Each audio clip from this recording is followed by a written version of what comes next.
our worth to the pack," Andre continued. "We're two of the best healers. We receive offers annually to leave your pack, something we've never considered. Until now." Ice coated Milana's words.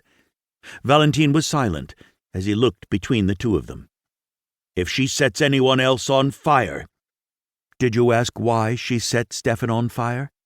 Milana asked quietly, a diminutive figure who stood as solid as a mighty oak in front of the overly tall and broad Alpha. He blinked. "What?" "It is a simple question. Why did she set Stefan on fire? Because I guarantee she had a reason." There was a slight rustling below Juniper, and she froze, thinking she'd been caught. She'd rolled around in ferns for an hour, covering her body in the smell, and had soaked her hair in native berries, so she knew no one would catch her natural scent. No one should know she was here. She looked down and spotted Wren and Griffin, two members of Valentine's pack, hurrying through the snow, just as their earthly scents reached her. They were the same age as her. Wren was a jaguar shifter, and Griffin was a wolf, like the majority of the pack. He was small for his age, but he was a scrapper, and he was a good tracker.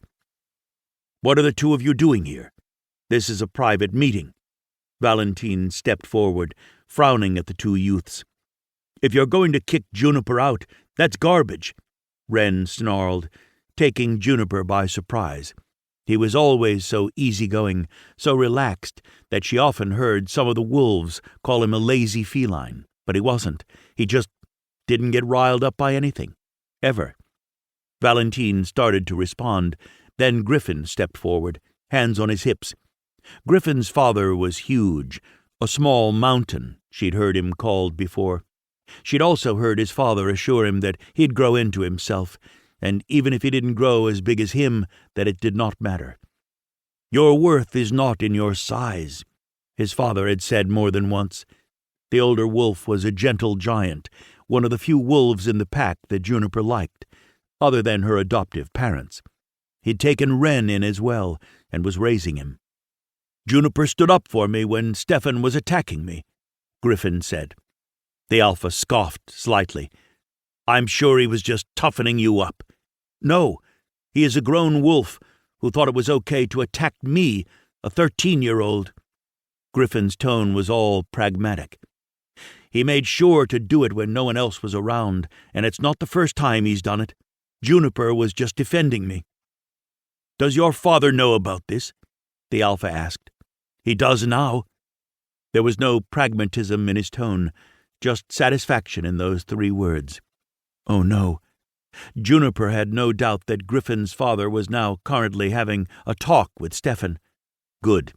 The wolf got away with everything, simply because he was Valentine's cousin. The Alpha simply looked between the two youths for a long moment. "Thank you for coming to me. Now leave us." The 2 boys ran off, but for a moment Wren looked up at the snow-covered branches, and she could almost swear he saw her. Mainly because he winked once. Such a weird shifter. Juniper stayed immobile, almost afraid to breathe. "Just make sure she does not set anyone else on fire," Valentine murmured as soon as the boys were far enough away that they couldn't hear. "But I've got my eye on her. If she causes trouble, she's gone. Don't think to threaten me with your healer status." He growled low for a long moment. Fire tingled at the back of her throat, ready to lash out and blast the Alpha for daring to use that tone with her, with Milana and Andre. But she held on to her control, reined in the impulse, because she knew that attacking an Alpha was just plain stupid. She might be a dragon, but she could sense how powerful Valentine was. "She will not cause any more trouble," Milana said quietly, with Andre nodding his agreement. The Alpha stalked off, his steps agitated, his whole body vibrating with rage as he headed back toward their village. Once Valentine was well out of earshot, Juniper started to move, to jump down and tell them she was there, when they turned to each other. She froze as Milana continued. "We need to make plans to leave soon, before the next full moon," she said quietly. "I don't think she'll be safe here much longer, and I won't let anyone..."